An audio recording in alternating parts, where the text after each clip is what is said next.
రాష్ట్ర వ్యాప్తంగా వినాయక చవితి సందడి మొదలైంది. భాగ్యనగరంలోని అన్ని మార్కెట్లలో ఆకట్టుకునే వినాయక విగ్రహాల కొనుగోళ్లు జోరందుకున్నాయి. పండుగ సమీపిస్తుండటంతో బొజ్జ గణపయ్యల తయారీకి పెట్టింది పేరైన ధూల్పేటలో కొనుగోలుదారుల సందడి మొదలైంది. వివిధ ప్రాంతాల నుంచి తరలివస్తున్న మంటప నిర్వాహకులు గణేశుడి విగ్రహాలను తీసుకువెళ్తున్నారు. ధూల్పేట నుంచి మరిన్ని డీటెయిల్స్ అనిల్ అందిస్తారు. రాష్ట్ర వ్యాప్తంగా ప్రతి గల్లీలో వినాయక చవితి పండుగ షురు అయిందనే చెప్పచ్చు.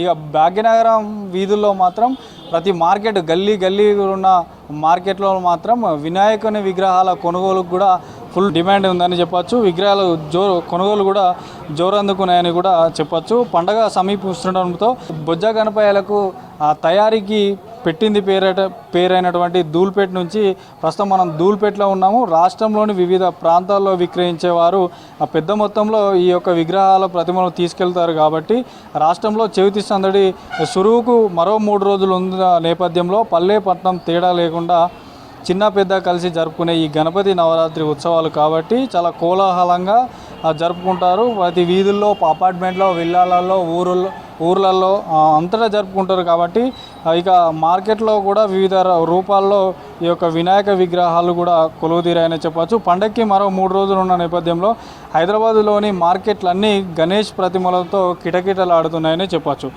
ఈ వినాయక విగ్రహాలు 1 అడుగు నుంచి దాదాపు 50 అడుగుల వరకు ధూల్పేటలో తయారవుతాయి. ప్రస్తుతం కొనుగోలుదారులు కూడా ఆల్రెడీ అంటే 90% బుకింగ్ అని కూడా చెప్తున్నారు. అంటే ఇతర ప్రదేశాల కంటే ధూల్పేటలో గణేశుడు అందంగా ఉంటాడు. తర్వాత ప్రత్యేకంగా అలంకరణ చేస్తారు. బాంబే కానీ ఇతర రాష్ట్రాల కళాకారులతో ఇక్కడ బొజ్జ గణపయ్యలకు ప్రాణం పోస్తారు. కాబట్టి ఈసారి ఇక్కడ మనం చూసుకోవచ్చు. స్పెషల్గా రామ్లాలా, శివాజీ గణేష్, గరుడ గణేష్, దగడ్ గణేష్, మహారాష్ట్ర ఫేమస్ గణేష్ అని ఇలా పలు రకాలైనటువంటి గణపతులు మనకు దర్శనమివ్వబోతున్నారు. ముఖ్యంగా ఈ పండుగకు 6 నెలల ముందు నుంచే ఈ ధూల్పేటలో గణేష్ విగ్రహాల తయారీ ప్రారంభమవుతుందని చెప్పచ్చు. వేరే రాష్ట్రాల నుంచి కళాకారులను ఇక్కడికి పిలిపించి చాలా చక్కగా అందంగా తయారు చేయించడం, తర్వాత వాటికి రంగులు అద్దడం లాంటి పనులు పూర్తి చేశారు. తర్వాత ఈ విగ్రహాల తయారీ పైన ఇక్కడ చాలామంది కార్మికులు కానీ కళాకారులు కానీ ఇక్కడ ఆధారపడి కొన్ని కుటుంబాలు ఇక్కడ ఆధారపడి ఉంటాయని కూడా చెప్పచ్చు. రకరకాల విగ్రహాలను ప్రత్యేకంగా తయారు చేయించి విక్రయిస్తున్నట్టు కూడా ఇక్కడ వ్యాపారులు చెప్తున్నారు. ముఖ్యంగా వివిధ జిల్లాల నుంచి కూడా చిన్న పెద్ద యువత మాత్రం చాలా వినాయకుల్ని కొనుగోలు చేసిన తర్వాత గణేష్ ఆగమనం అనేది ఉంటుంది. అక్కడ డప్పు చప్పులతో ఇక్కడ నుండి చాలా ఎంజాయ్ చేస్తూ కూడా నగరవాసులతో పాటు ఇతర ప్రాంతాల నుంచి వచ్చేవారు కూడా ఈ గణేష్ను ఈ ధూల్పేట ప్రాంతం నుండి తీసుకెళ్తారు. చెరువులు కలుషితం కాకుండా మట్టి వినాయకుల్ని పూజించాలని ప్రభుత్వం తర్వాత స్వచ్ఛంద సంస్థలు చెప్తున్నా కూడా పెద్ద అంటే ఎత్తైనటువంటి వినాయకులను పెట్టడానికి ఎక్కువగా యువత కానీ ఎక్కువగా చూస్తుంటారు. కాబట్టి ఈ పెద్ద వినాయకులను తయారు చేయడంలో మట్టితో సాధ్యం కాదు. కాబట్టి ఈ పిఓపి విగ్రహాలను తీసుకెళ్లాల్సి వస్తుంది.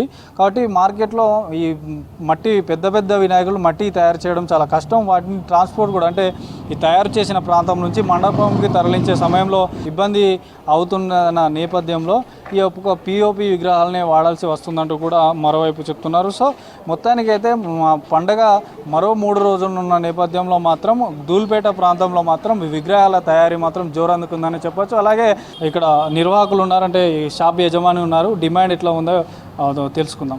बिजनेस होता अभी तो स्टार्ट ही नहीं हुआ सर. अभी बिजनेस बहुत कम है. बिजनेस लास्ट टाइम जितना सेल हुआ था उतना सेल नहीं हुआ ये बिजनेस. मैं एक ही हेल्प करूँगा कि गवर्नमेंट से एक ही बात बोलूँगा कि प्लीज़ उनको जितने भी गरीब लोग हैं धूलपेट के जो बनाने वाले हैं वो उनके लिए थोड़ा मदद करे लोन्स के लिए या कुछ नए स्कीम ऐड करे. ये लोग ज़्यादातर सोलापुर के बाहर से लाते बेचते. बाकी जो बनाने वाले वो लोग बहुत परेशान हो जा रहे धूलपेट के लोग. अभी लास्ट टाइम जितना बिजनेस था उतना तो बिजनेस अभी इतना नहीं होना चाहिए था. उतना सेल किसी के पास भी नहीं हुआ. आप देखिए धूलपेट में बहुत सारा गणेश है. बिजनेस हम सोचते थे हो जाएगा बोल के, लेकिन वो उतना कस्टमर्स आए नहीं. अभी आ रहे जो कस्टमर्स आ रहे वो लोग तो आधा रेट में पूछ रहे हैं वो लोग. जितना रेट है उससे भी कम रेट में पूछ रहे हो लोग। इसका मतलब बिजनेस यहाँ से धूलपेट का ख़त्म हो जा रहा है। సో గతంతో పోలిస్తే మాత్రం డిమాండ్ తగ్గింది గణపతులకు. ధూల్పేటలో చాలా పేద మధ్యతరగతి కుటుంబాలే ఉంటాయి. మమ్మల్ని ప్రభుత్వం కూడా ఆదుకోవాలి. గతంతో పోలిస్తే మాత్రం ఇప్పుడు ఈ గణపతులకు మాత్రం డిమాండ్ తక్కువ ఉంది. ఎందుకంటే కొంతమంది ఎక్కువ మట్టి గణపతుల వైపు కూడా చూస్తున్నారు. చిన్నవైనా సరే కానీ మట్టి గణపతుల్ని పూజించాలి, పర్యావరణాన్ని పరిరక్షించాలన్న ముఖ్య ఉద్దేశంతో ఆ విగ్రహాలని ఎక్కువ పూజిస్తున్నారు. కాబట్టి మాకు గవర్నమెంట్ కూడా తగిన సాయం చేయాలని కూడా ఇటు వినాయక షాపు యజమానులు కూడా చెప్తున్నారు. ప్రజెంట్ మాత్రం ధూల్పేటలో మాత్రం చిన్న చితక అంటే ఆ చిన్న చిన్న విగ్రహాలు ఒకటి అడుగు నుంచి 15 అడుగులు 16 అడుగుల వరకు మాత్రం అయితే సేల్స్ జరుగుతున్నాయి. కొనుగోలుదారులు కూడా అమ్మకందారులు ఇటు కొనుగోలుదారులతో మొత్తం ధూల్పేట ప్రాంతం అయితే కిటకిటలాడుతుందనే చెప్పచ్చు. వీడియో జర్నలిస్ట్ శ్యామ్తో అనిల్ V6 న్యూస్ ధూల్పేట నుండి.